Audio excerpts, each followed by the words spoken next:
copy of a true bill of sale found on the property that stems from that falling out between John Jock Jr. and Marcel. April 30th, 1840, bank auctioned off 67 of John Jock Jr.'s human beings.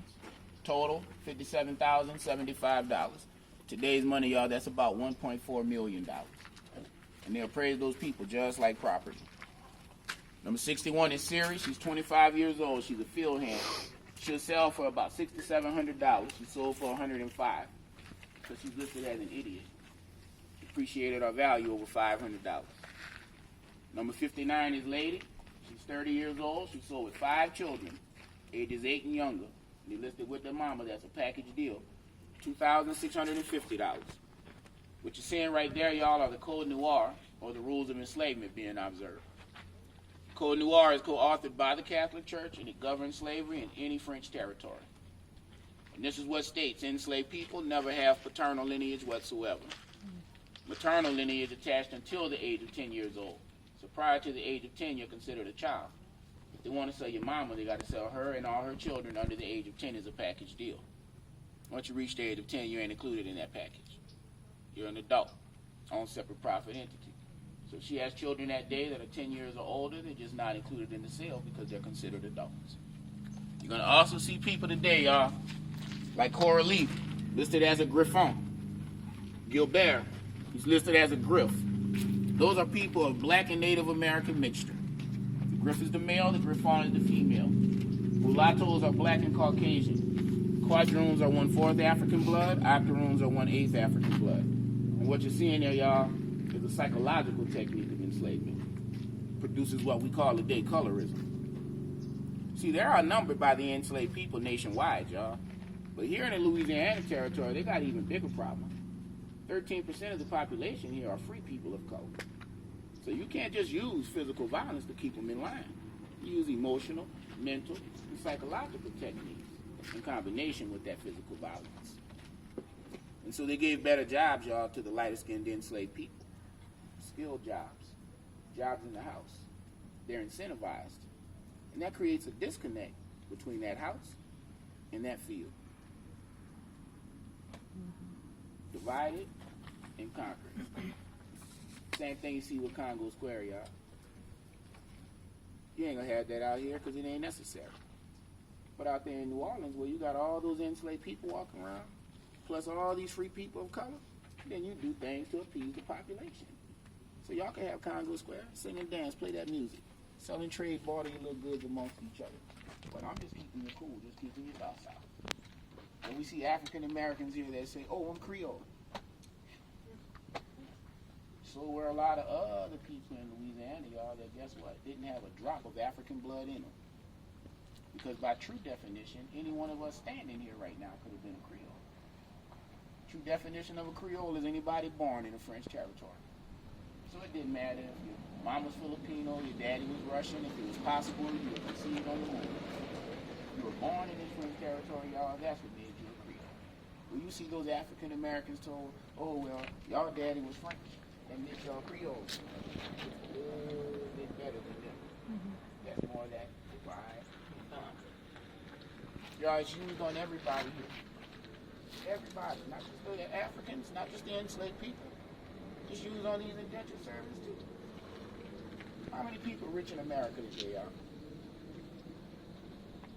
The 1%. How many people were probably rich back then? Maybe less than that, right?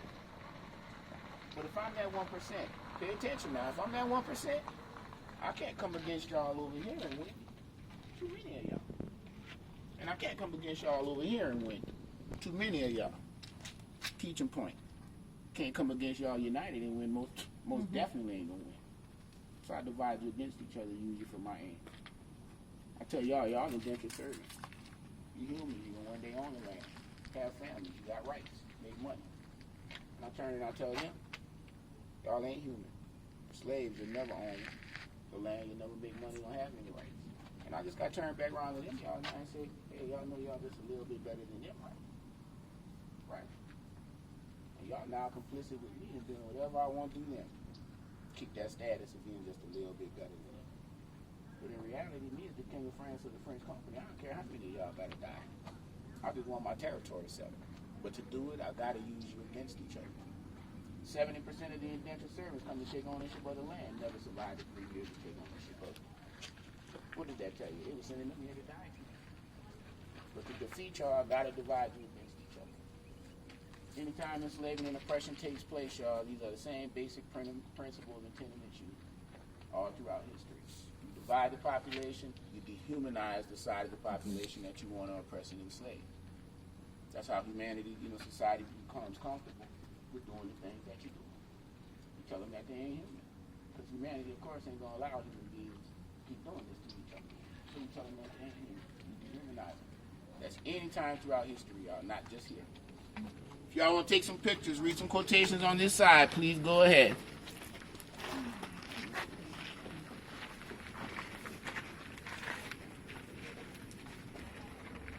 And it comes about as a result of how we're granted congressional representation based on population.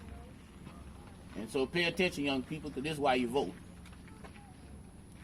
Remember, they're outnumbered by the enslaved people.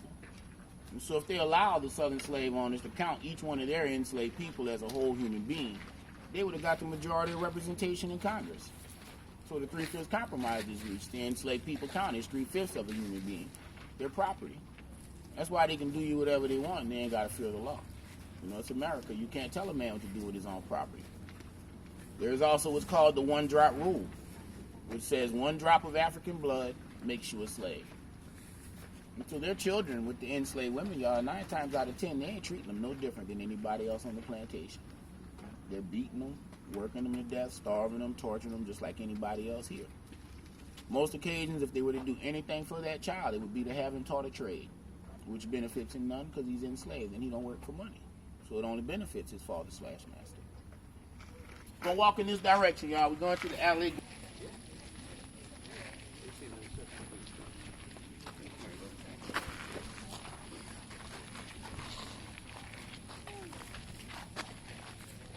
This is the Alley Gwendolyn Midlow Hall. This memorial is dedicated to 107,000 people. All of these people were enslaved here in Louisiana, y'all. That's during the time period of 1719 to 1820. Dr. Hall created what's called the Louisiana Afro-Genealogical Database. And what she's doing here, y'all, she's tracking people enslaved in the state during the time of the international slave trade. Now, it's abolished in 1807. The database continues until 1820, because even after 1807, people are still smuggling human beings here from outside of America, so she's trying to verify them as well. By 1820, that flow really slowed down. Her funding for research got short, so she stops the database right there. But Dr. Hall herself, y'all, many experts, all of them in agreement, this is by no means an accurate number. They estimate for every one she's able to verify and document, there are 2 to 3 people, this state, this time period alone, they'll never verify a document. On the walls, though, the names from her database, each of the plaques, y'all, 2 quotes from the narratives. Please take a few minutes. Sculpture at the back of the alley, y'all, that's symbolic of the pirogues of the longboats. They don't read or write. They don't leave out that gate.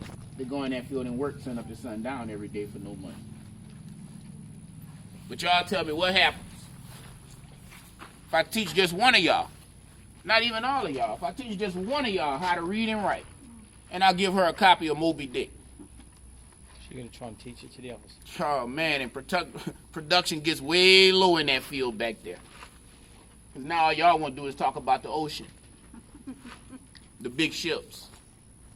Crazy as it sounds, some of y'all going to run away from here to die with Captain Ahab trying to catch that whale, rather than go back there in that field and work sun up to sundown for no money again. And that's why they did it. If you know nothing outside of here, you're never long to go see it. Second I teach y'all to read and write, you start dreaming and imagining. And you ain't no longer content to go in that field and work sun up to sundown. These people up, you can't dig them up and do nothing for what they did here. But you can draw the parallels from this history to our society today, y'all. Same thing goes on in our society right now for the same reasons. Poor family structure, y'all. People fly here from all over the world. They got children don't come here from 10 minutes away. Because on Saturday morning, nobody says, get y'all butt up and get in the car. We going to the museum. If our children riding bicycles making motorcycle noise, there's somebody in that neighborhood that say, I got a motorcycle. Let me show y'all how to ride it. You know, I don't work on mine. It goes to the shop. But if you won't do it, they got a school teacher take it apart, put it back together with your eyes closed. If nobody does it, what happens, y'all? You come back 3 or 4 years from now and they riding bicycles, making motorcycle noise. You're content to live and die right there. One street, one neighborhood. Don't know nothing outside of it. Best thing you can do with this history, y'all, draw the parallels to our society today. Nothing changed. Same thing going on. Same reasons. Especially when you don't even realize the box exists. And if you ain't reading or writing, you don't know that box exists.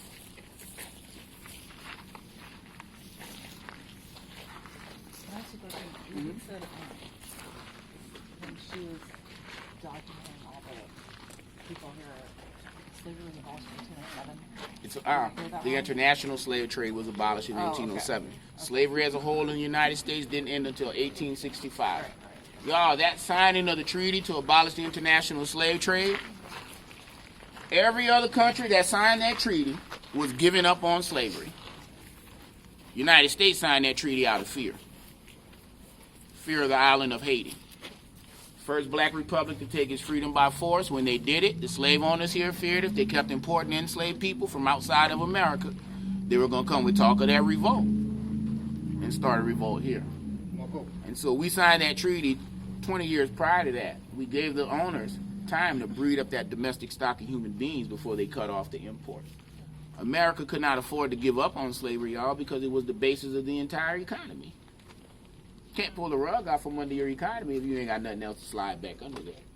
So that's why the United States kept on going. Every other economy in the world, they were straight. They didn't need slavery, and they did away with it. The United States needed it and held on to it until 1865.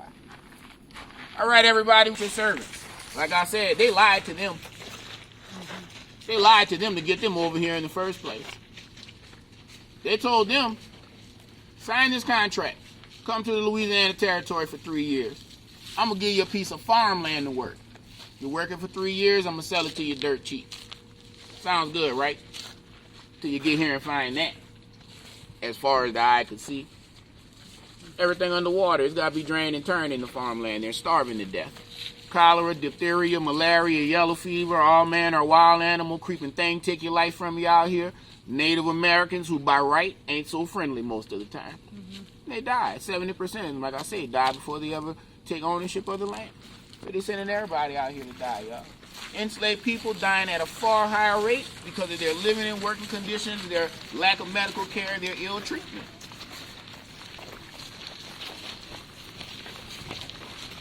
Could definitely tell you if you're getting that water, you ain't in there alone. State of Louisiana today has at least 2 million alligators. So imagine how many were running around here back then. Yeah. Before people show up with guns.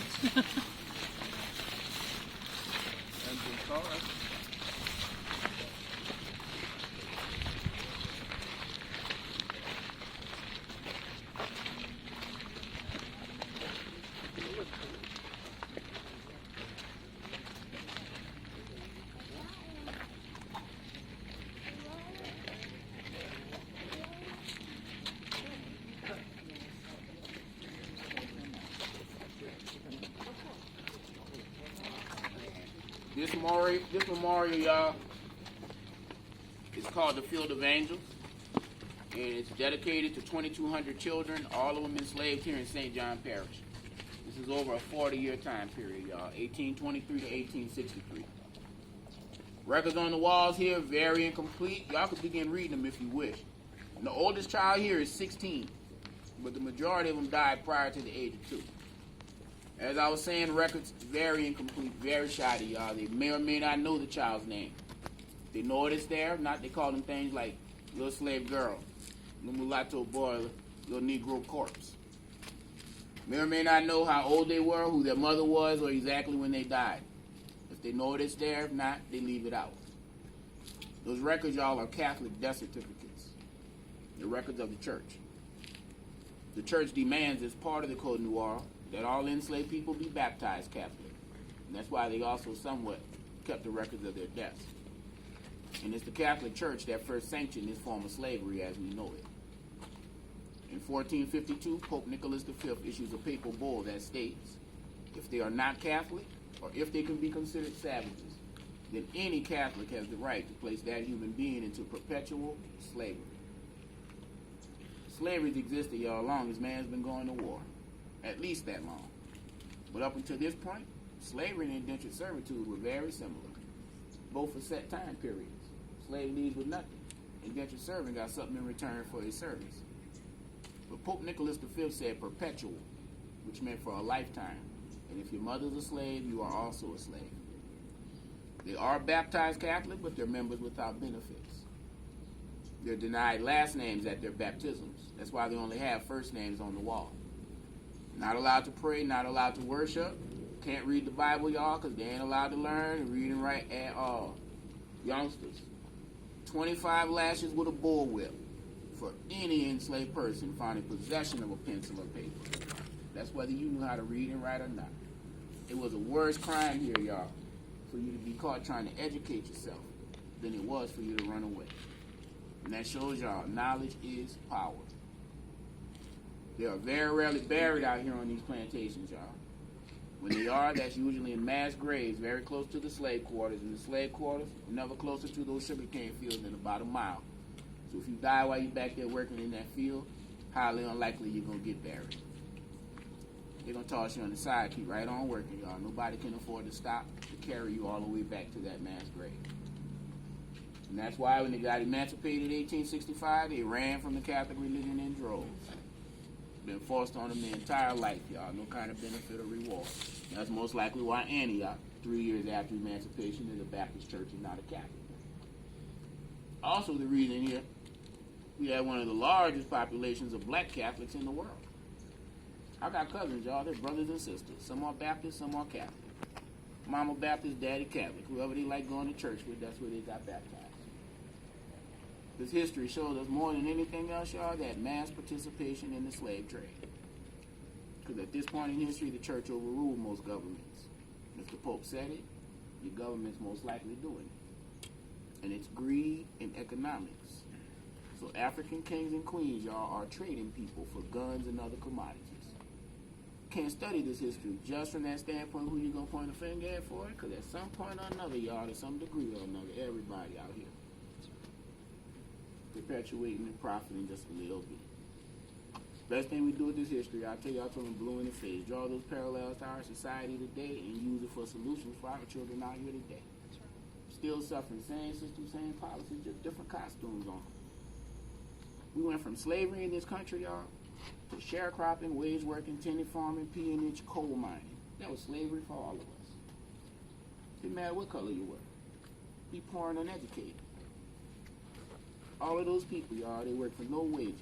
Can't leave the property where they work. That's what's the definition of a slave. Poor and uneducated Americans of all colors. When we ended that system, 1965, that's the same time as our modern civil rights movement, y'all. We ain't do it because of civil rights. It was an economic decision. Modern technology didn't require 300 people to harvest that sugarcane field anymore, and they ain't need all those Caucasian coal miners to get that coal out that mine either. And they kick all those people off those properties out of that job, still illiterate, don't teach nobody a new job skill. Y'all see the pattern? You start a system, you stop it, you start another one. You stop that system, you must start another one. And all we've done in this country, y'all, is ease right into mass incarceration. Prison for profit. Now we take those poor and uneducated people, we throw them in prison 4 and 5 years at a time. And youngsters don't take that the wrong way, because if you commit a crime, you deserve to be punished. No society works without justice. While we have them there, though, y'all, we don't get them a GED, we don't teach them a job skill or a trade. We kick them out in 5 years and say, good luck, y'all, don't come back here no more. Haven't equipped those people with anything, so they ain't got to come back, y'all. Because that plan is essentially for those poor and uneducated people to just keep on coming back. Same system, 3 different costumes. Every time, though, y'all, feeding off our poor and uneducated children. And that's what you do with this history, y'all. Draw those parallels. Ain't nothing much change under this sun. Draw those parallels, use that history, y'all, for solutions for our children today. We're going to head out in this direction, y'all. We're going to the slave quarters. Shipping it back to France. Run into 2 problems out here, though, y'all. Number 1, an insect infestation destroyed almost the entire crop. And then it started losing its profitability because of natural market factors. competition from other dyes, things like that. And so they start looking for a new cash crop to replace it. Can't find one. Cotton is king, y'all, but cotton doesn't work out here because it depletes the soil too fast. And our climate is just a little bit too humid for it. So with that successful granulation of sugar, 1795, y'all know the plantation owner said, let's try growing sugar. And they happen to hit the jackpot here on the Gold Coast. Everything sugar needs is right here, y'all. High heat and humidity, lots of precipitation, well-drained farmland, y'all. Of course, it's swampland they drained to become farmland in the first place. So already have drainage infrastructure in place. But most important, Gold Coast has the second longest growing season for sugar in the world. It's second only to the Caribbean and South America. The growing season here, y'all, is 260 days long. So they plant those fields the first week of January. The grinding season starts mid-October and it lasts till the week of Christmas. So Christmas and New Year's off, y'all, and they're right back in that field working that next season's crop. Sugarcane farming, y'all, just like having a brand new garden. First month or two with your garden, you're out there every day, right? Hands and knees, getting out the weeds and grass. Sugarcane required that for the first 6 months. So y'all could imagine people walking 1,800 acres of sugarcane rows, tending and weeding it by hand for 6 months. The growing season work schedule is 6 to 7 days a week, 16 to 18 hours a day. If you ask them how long they work, y'all, they're going to tell you we work from can't to can't. Can't see to can't see. When the grinding season starts, this work is 7 days a week, and it's 2 overlapping shifts of 16 to 18 hours. The plantation is going to work around the clock the entire grinding season, y'all. When you cut sugar cane, it starts to rot very quickly. So you got to get it cut to that mill, processed and granulated before it starts to rot. Now, ready for harvest back there today, y'all. You see it in the field. It's about 7 to 10 feet tall. So thick, looks like one solid green wall, y'all. And the first thing they do with it in those days is set it all on fire. Leafy vegetation on the top of that cane stalk is sharp like sawgrass. You leave it on that stalk going in that field, I promise you, it's going to cut you everywhere but the bottom of your feet. And so the fire removed it. Skin on the stalk, y'all, very similar to bamboo. It's not as hard, but it's that same texture. So the only effect the heat from the fire has on the stalk is to make the sugar a little bit sweeter when they process and granulate it. Starts the caramelization process off. That fire also causes all the wildlife y'all know is back there in that field to run and leave, at least for the time being. So when the fire goes out, they're going to enter. Male and female, they're standing shoulder to shoulder, y'all, and they're swinging cane knives. Cane knife is a long handle, wide-bladed machete. It's about 4.5, 5 inches wide, widest point of the blade. And I'm going to tell you, y'all, I could decapitate you with a half-sharpened cane knife, one blow. Take your head right off your shoulders. So y'all know those people back there in that field 7 days a week, 16 to 18 hours a day. At night, torching firelight. What kind of concentration you got left with that work schedule? A lot of people, y'all, they're killed, limbs amputated, all kinds of injuries, just from the cane knife. When the fire goes out, everything that ran and left that field comes back. So they're bitten and killed by poisonous snakes. They're attacked by the alligators, coyotes, wild boars, bobcats. Parts of Louisiana, y'all, we got a black bear running around here. Hurricane season starts June 1st, ends November 30th. So almost every afternoon, y'all, about 2:30, 3 o'clock. So that pouring down raining on you where you're at, somebody here southeast Louisiana is getting an afternoon thunderstorm.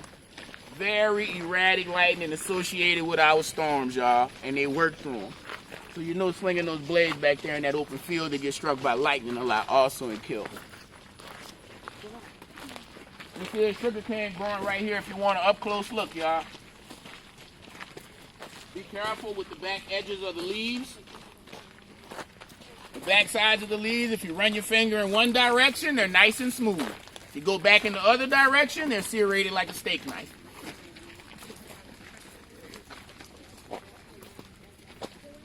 There are narratives where people talk about being cut in so many places that it's nighttime and they're in their beds before they're realizing, you know, they're still finding cuts on them.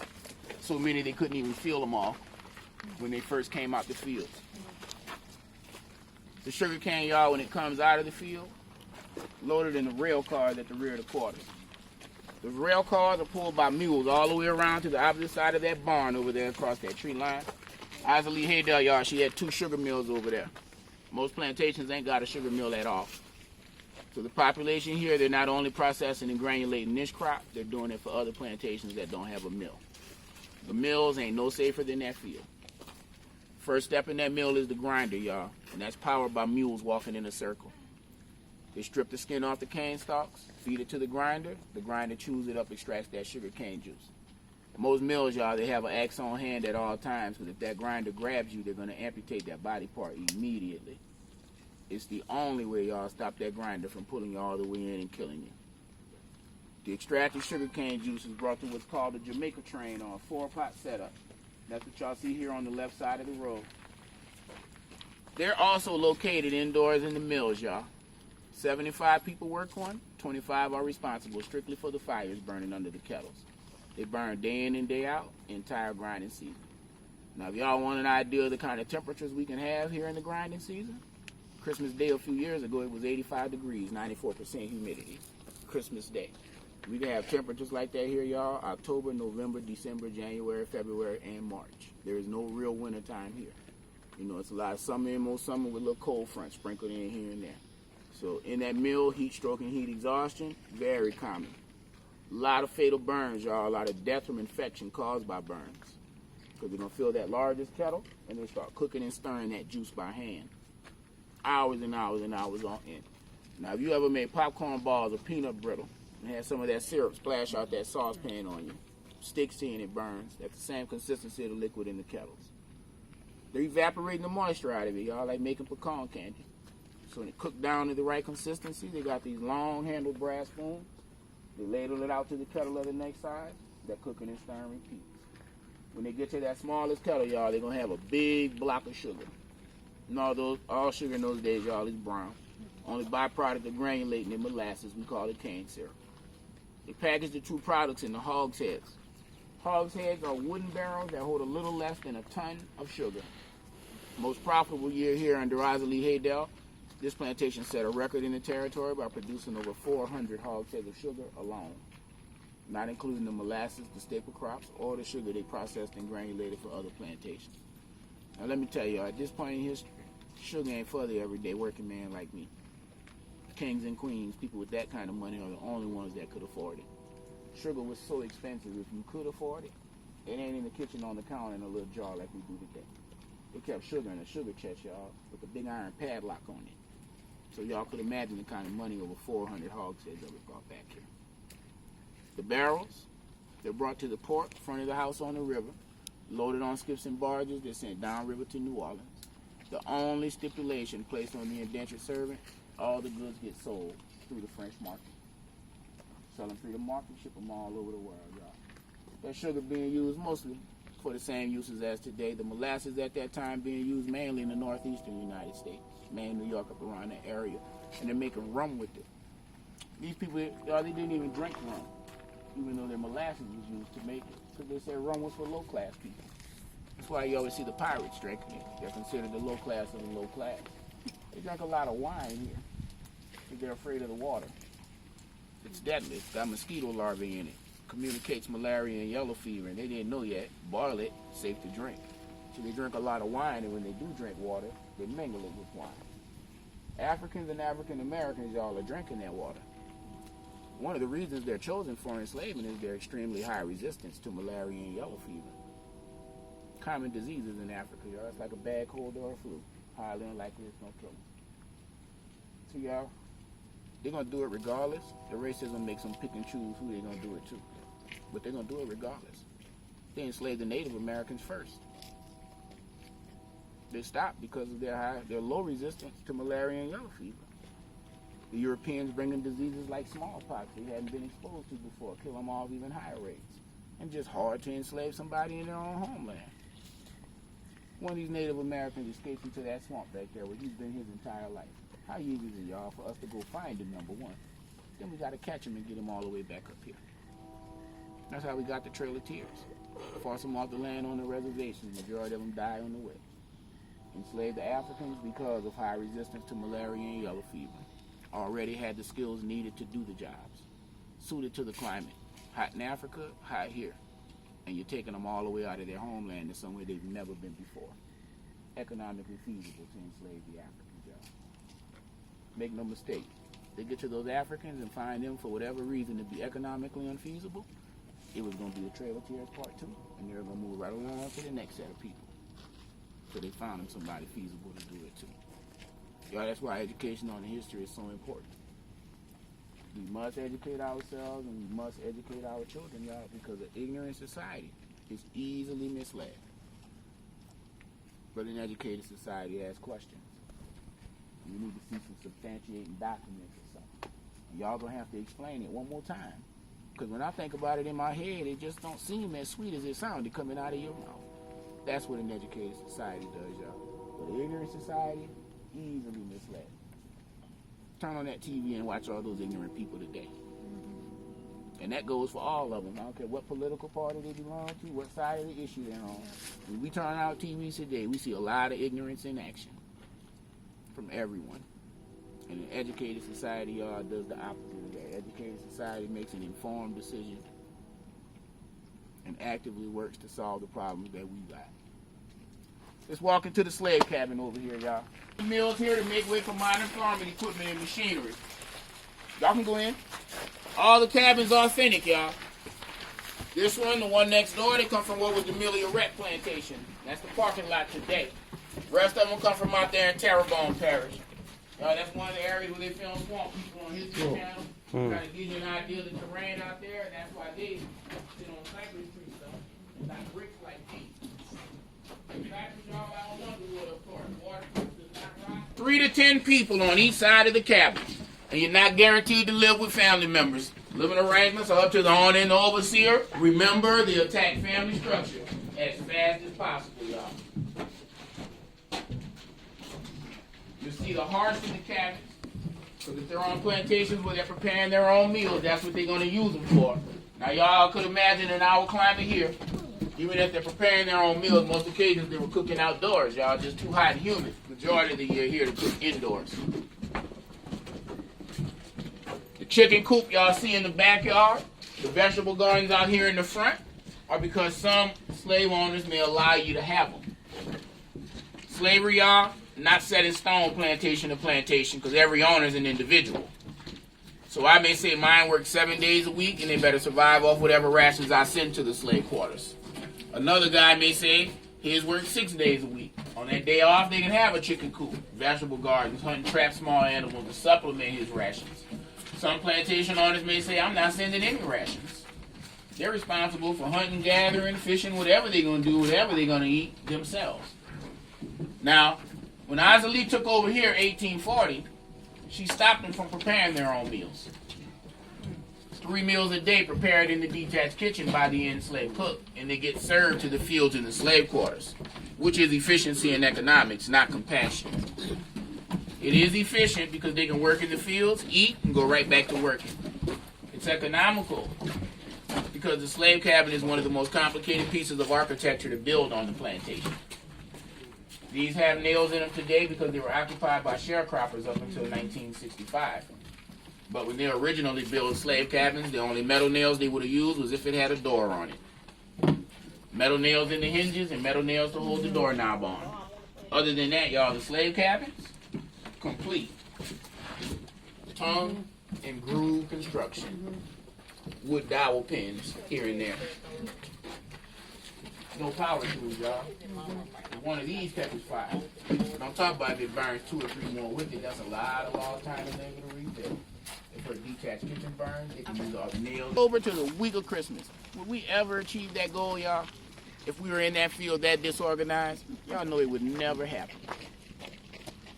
When y'all think about those enslaved people in that field, y'all think about how the soldiers march for the commander-in-chief in the Independence Day parade, because that's how they work that field.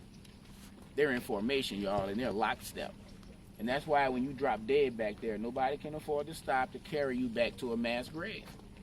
They close ranks around you and they keep right on pushing. Extremely efficient human machine. The jail yard was completed 1868. So not a slave jail, very similar to what one would have looked like. And this one's most likely used for Prisons for Profit version 1, which was the convict leasing of African Americans following emancipation.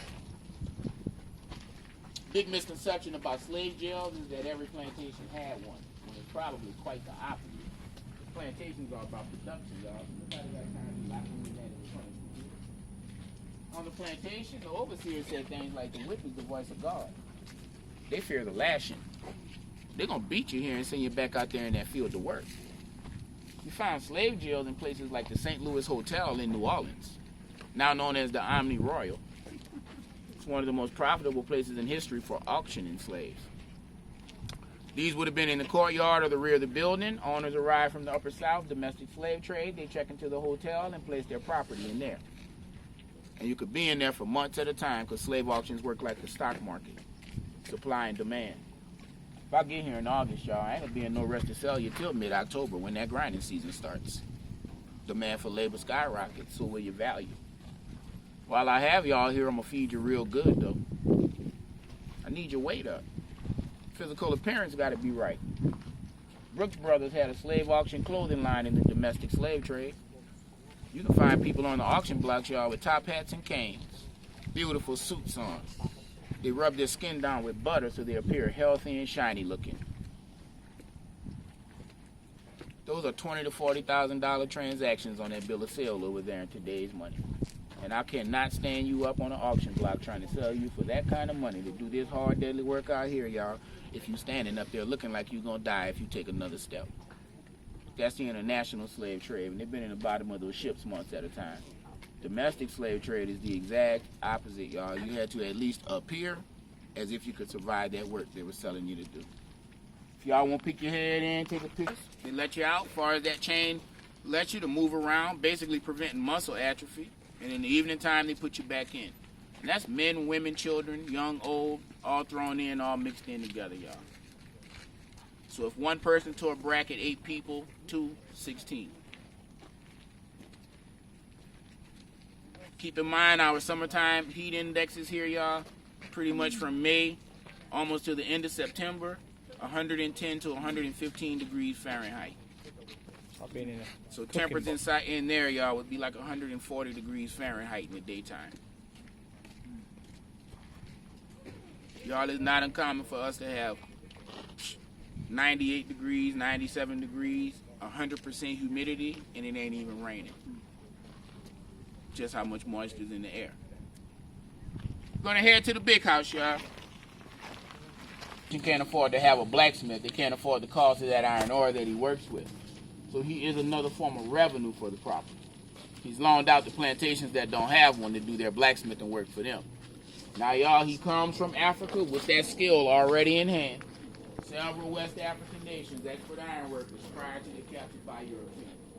He also has an apprentice. They bring him at 10 years old. He's teaching him the trade. Anything happens to that blacksmith, y'all, that little boy is going to be the plantation. Blue blacksmith.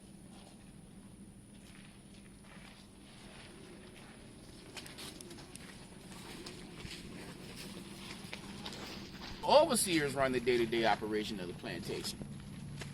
Y'all, when they get here, they want enough money to buy enough enslaved people that they don't have to work anymore. Then they want enough money to buy that fancy apartment or townhouse in the French Quarter, or build that big mansion in the Garden District, St. Charles Avenue.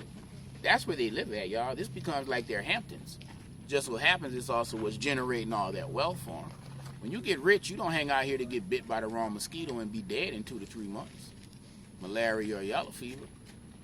You pay your poor white male relative of the family, or some other poor white guy from around the community that just needs a job. If that's the case, you give him that house as a perk of the job. And he stays out here and runs that risk of getting bit by the wrong mosquito, runs the day-to-day operation of the plantation. On this property, y'all, the Haydels were here year-round, majority of the time, but that's extremely rare. For the most part, y'all, these people don't live out here. They out here grinding season. Mid-October to the week of Christmas. The weather's cooler, less bugs. They can watch their money. When grinding season ends, week of Christmas, they pack up, go back to New Orleans. They stay out there till after Mardi Gras. Once Mardi Gras is over, what? Weather's hot. The bugs are back. So they ain't in New Orleans neither here. Y'all, they out there in Biloxi Gulfport on the beach avoiding the bugs. They're going to come back out here mid-October when it's time to wash their money again. This is the detached kitchen. Y'all may go inside if you want. This is also built in the 1830s. Also sits in its original position. This is the last of its kind still standing in the state of Louisiana, y'all. Kitchen still fully functional too. But the lady that works in that building, y'all, is amazing. This woman prepares 3 meals a day every day for the enslaved population. That's 118 growing season. 204 is grinding. She also prepares everything the big house eats every day, all day. That house at a later time. That rope and the hook on the table back there, because she's also the butcher. She's hanging carcasses and gutting them. The 2 small buildings y'all see out that back window in the rear of the kitchen are smokehouses, so she's smoking all the meats here as well. All the exposed brick surface and the floor in the front of the hearth in there is all cooking surface. Every one of the pots lined up there, she'd have had hot coals under, on top, or maybe both, but preparing all those dishes at once, y'all. Most importantly, this lady's illiterate. Ain't no recipes or measuring cups in that kitchen, y'all. Everything she prepares, that information's up here. She's teaching those 3 or 4 little girls, and you know at that age, they got attention spans about that long. And she's eyeballing all the ingredients in there, y'all. So that lady, highly intelligent in spite of being illiterate. She's also got a lot of patience and mental fortitude to complete that task like that, day in and day out. The cook, y'all, she's heavily incentivized. She lives in 1 or 2 cabins, kept closer to the big house for the skilled slaves and the house slaves. She eats a little better than everybody else, and she gets warmer clothing when it's cold. And that's because the men know she can kill everybody here whenever she's ready. You help them. A little bit of oleander in the gumbo pot in the big house will go to sleep and never wake up. And they're aware of it. So they incentivize her to stay on our good side and stop her from doing it. A lot of times in history, y'all, when you find somebody freed on the owner's deathbed or through his will, most occasions that's the cook or her children. And that's to thank you for all the years she's prepared the meals and didn't try to harm the house. See, y'all, far more than physical. Emotional, mental, psychological tactics in combination with the physical violence. Incentivization is one. A mother's love used against them. If I came to any mother here and said, I got a foolproof plan for us to run away tonight, we're going to be free. Can't bring those kids, though. Where y'all going? And mama knows, could never fully protect those children their entire life here. But mama's first instinct, y'all, protect as best she can, as long as she can. So even a mother's love used against them. Y'all, you cannot just chain and beat people and tell them go to work and think that's all there is to enslaving them. Human will is too strong for that, y'all. You have to use emotional, mental, psychological tactics. That's why they strip them.